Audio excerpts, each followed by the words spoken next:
স্বরাষ্ট্র উপদেষ্টা lieutenant general of Mohammad Jahangir Alam Chowdhury বলেছেন, আওয়ামী লীগের সাধারণ সম্পাদক ও সাবেক সড়ক পরিবহন এবং সেতুমন্ত্রী ওবায়দুল কাদের যে দেশে ছিলেন তা জানত না সরকার।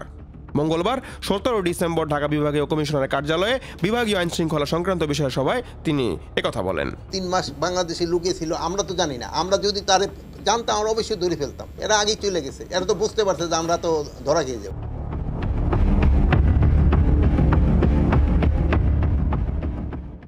ওবায়দুল কাদের কিভাবে দেশ ছাড়লেন, পুলিশের কাছে ব্যাখ্যা চেয়েছেন আন্তর্জাতিক অপরাধ ট্রাইব্যুনাল। এ বিষয়ে উপদেষ্টা বলেন, ওবায়দুল কাদের দেশে থাকার বিষয়টি সরকার জানত না, জানলে তাকে গ্রেফতার করা হতো।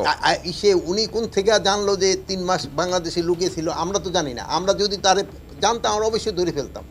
যদি এর আগে ওই খবরটা ওনারা আমাদের দিতে পারতো যে উনি ওই জায়গায় লুকিয়ে আছে, আমরা অবশ্যই তারে ধরে ফেলতাম।